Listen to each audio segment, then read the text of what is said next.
Remember the spit tube? It was the ultimate party trick. You paid $99, got a fun little pie chart about your ancestors, and you felt like part of the future.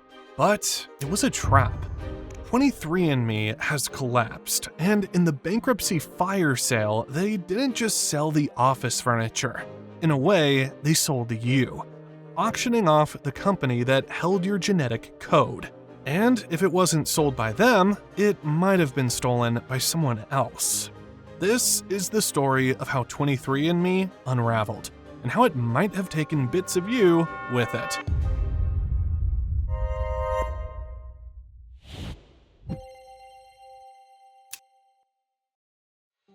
The company was born in 2006, co-founded by Linda Avey, Paul Kusenza, and Ann Wojcicki.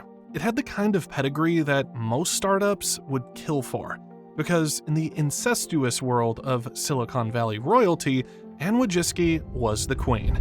At the time, she was married to Sergey Brin, the co-founder of Google, and she's the sister of Susan Wojcicki, who would later be the CEO of YouTube. This wasn't two guys in a garage eating ramen. It was tech royalty with a new idea. They had easy access to the deepest pockets and the biggest brains in the tech world from the very first second. What helped was that their vision was intoxicating. Before 23andMe, genetic testing was a scary, sterile medical procedure. It happened in hospitals and cost thousands of dollars. Wojcicki wanted to change that. She wanted to make genetics consumer-friendly, and most importantly, she wanted to make it retail. Early on, Brin plowed $2.6 million of interim debt financing into the project. Then, less than a year after launch, Google stumped up another $3.9 million. By 2008, Time magazine had named the 23andMe retail DNA kit the invention of the year. The cultural buzz was deafening. They were hosting spit parties at New York Fashion Week. Models and socialites would hawk loogies into tubes while sipping champagne. Perfect collision of narcissism and science. But beneath the glamour and the celebrity endorsements, there was a dirty little secret about the business model. 23andMe was never really in the business of selling plastic tubes. The kits cost a fortune to process in the early days. The kits started out expensive, costing $999. By 2012, they'd aggressively dropped that to $99. The margins were razor thin. To help keep in profit, they sold other tests related to people's health. It's a good business model, as long as you get approval from the regulators, and that was the first problem.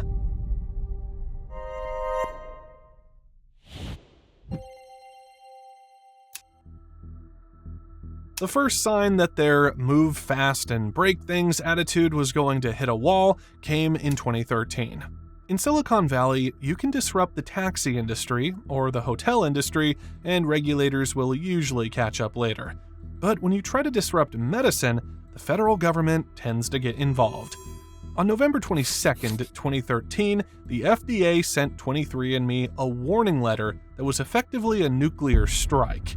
The FDA told the company to immediately stop selling its health-related tests, because 23andMe hadn't proven they worked. They called the test a medical device that was being sold without approval.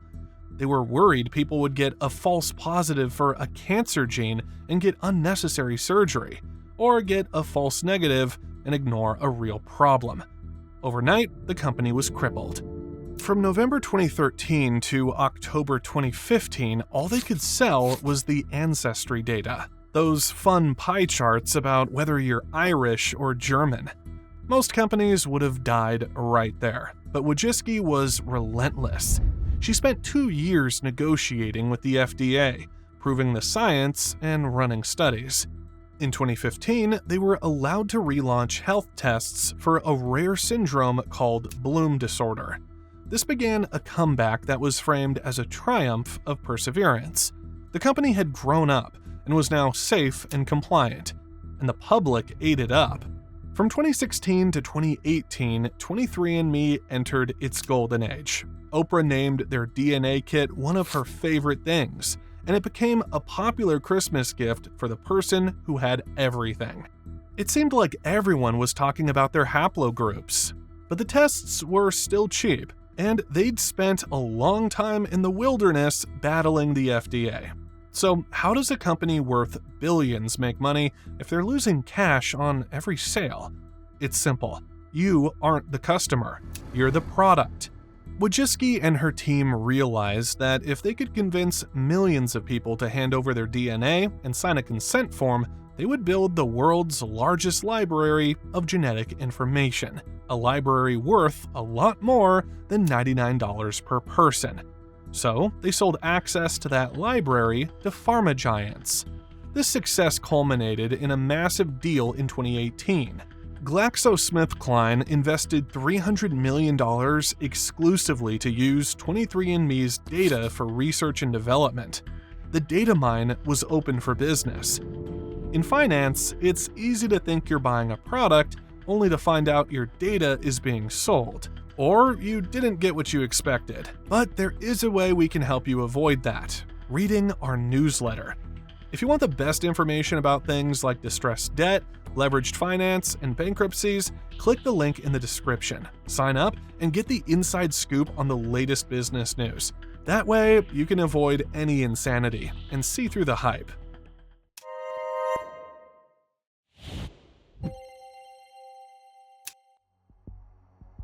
By 2021, the hype at 23andMe had reached terminal velocity. The stock market was in the middle of a post-pandemic bubble, and SPACs, or special purpose acquisition companies, were all the rage. A SPAC is basically a back door to the stock market. Instead of doing a traditional IPO where you have to do a roadshow and scrutinize your books, you merge with a shell company that's already public. It's faster, but it's riskier. And it's perfect for companies that have more hype than profit. 23andMe merged with a SPAC backed by Richard Branson, the billionaire founder of Virgin. The company hit the NASDAQ with a valuation of roughly $3.5 billion. And in the euphoria of the moment, that valuation surged momentarily to nearly $6 billion. Anne Wojcicki was on the cover of magazines. She was the visionary who had merged tech and bio. But if investors had looked closely at the numbers, they would have seen that the disease was already creeping in. The fundamental problem with 23andMe is what business analysts call the one and done problem. If you buy an iPhone, in 2 years, you'll need, or should I say, want, a new iPhone. If you subscribe to Netflix, you pay every month, but your DNA doesn't change. Once you've taken the test, you have the data and you never need to buy a kit from them again. By 2022, the company had hit a saturation point. The tech geeks and the curious, affluent people who were their early adopters had all bought their kits, and there was nobody left to sell to. The cost of acquiring a new customer was skyrocketing, while the revenue per customer was stuck at zero after the initial purchase. The company tried everything to fix this.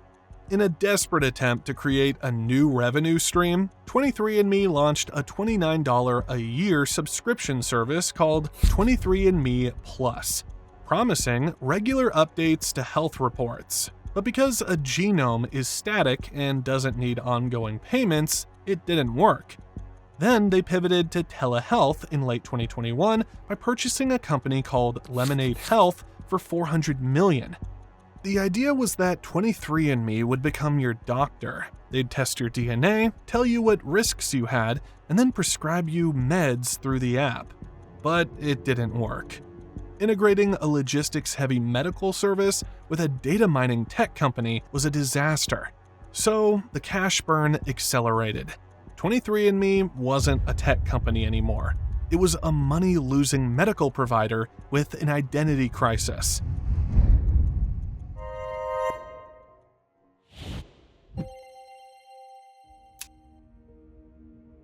While the financials were crumbling, something much worse was happening. On October 6, 2023, a post appeared on a dark web hacking forum. In that post, a user claimed to have the personal data of millions of 23andMe customers. But this wasn't just a random data dump. The hackers had filtered the data. They specifically released lists of users with Chinese and Ashkenazi Jewish heritage, and some reports claim anywhere from 1 million to 1.3 million people were on that list. And the way the hack happened was humiliating for a tech company. It was a credential stuffing attack. That means hackers took usernames and passwords leaked from other websites, like Netflix or LinkedIn, and tried them on 23andMe. Because people reuse passwords, thousands of them worked.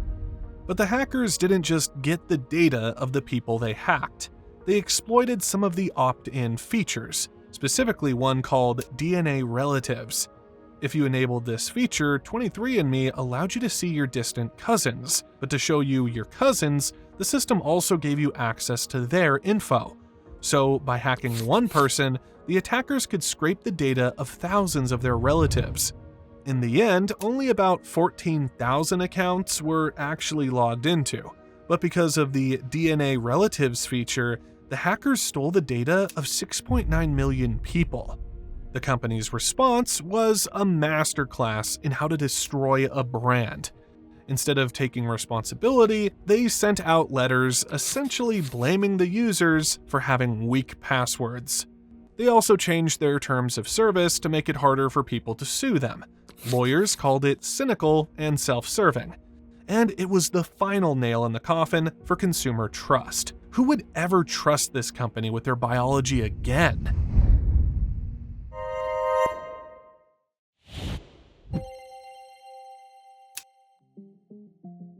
By 2024, 23andMe was a dead man walking. The stock, which had once traded above $16, had crashed into penny stock territory. It was trading below $1 for months. That and other issues led to NASDAQ sending them a deficiency notice, which is corporate speak for "get your act together" or "we're kicking you off the exchange." Anne Wojcicki, watching her legacy vaporize, decided the only way out was to take the company private, buy out the shareholders, and run the company without the scrutiny of Wall Street. But she didn't have the money. Her offer to buy the company was seen as insultingly low by a furious board of directors, and the tension in the boardroom simmered for months. That was until September 17th, 2024. In a move that stunned the business world, all 7 independent directors of the board resigned simultaneously, leaving behind a scathing resignation letter. They publicly stated that they could not support Wojcicki's plan and that they had lost faith in her leadership. Wojcicki appointed new, more loyal board members, but that didn't change the fact that the cash reserves were empty. The drug development pipeline was years away from producing a profit, and their subscription model was dead.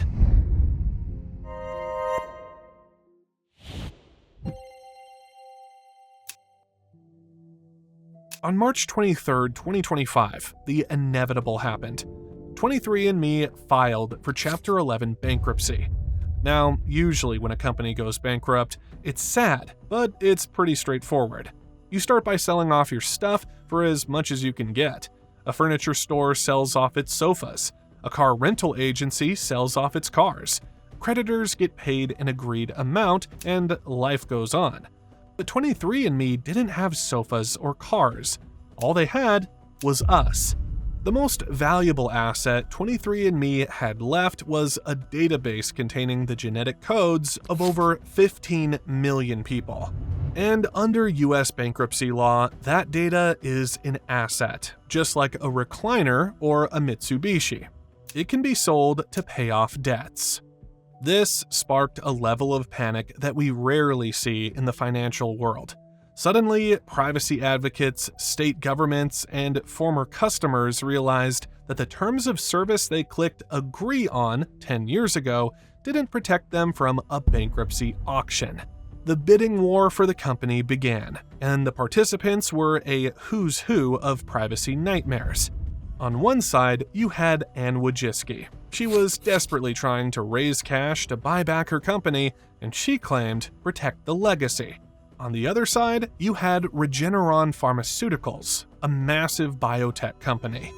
Although Regeneron were initially the leading bidder, in June 2025, Wojcicki won the auction, buying her company back for $305 million. But the victory was hollow.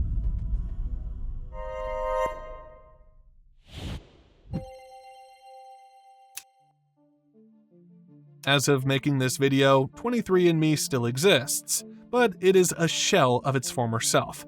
The brand is toxic. No one is hosting spit parties anymore. The idea of mailing your DNA to a tech startup now sounds about as safe as mailing your banking password to a random P.O. box in the Cayman Islands. Back in May 2025, 23andMe announced it was voluntarily delisting from the NASDAQ. And that erased billions of dollars in market value. And the legal battles are far from over. The company is currently finalizing a $62 million settlement for the 2023 data breach. Anywhere from $30 to $50 million is expected to be paid out to US customers, minus a huge chunk for the lawyers, of course. And the regulators are still circling. In June 2025, New York Attorney General Letitia James sued the company to make sure people's data isn't exposed in future data breaches, or used in ways customers never contemplated when they signed up, to implement real security measures and to allow victims to actually delete their data. But the real legacy of 23andMe isn't the bankruptcy, the lawsuits, or the lost money. It's the lesson we all learned the hard way. For years, we treated our genetic data like it was just another piece of digital content, like a photo on Instagram or a tweet. We traded it for a moment of novelty and a cool pie chart to show our friends. But we forgot that in the modern economy, nothing is sacred. And if a company has your data, it doesn't matter what their privacy policy says today. Because tomorrow, when the creditors come knocking and the bankruptcy judge bangs the gavel, you are just a line item on a spreadsheet. The spit tube wasn't a key to self-discovery. It was a contract, and we didn't read the fine print.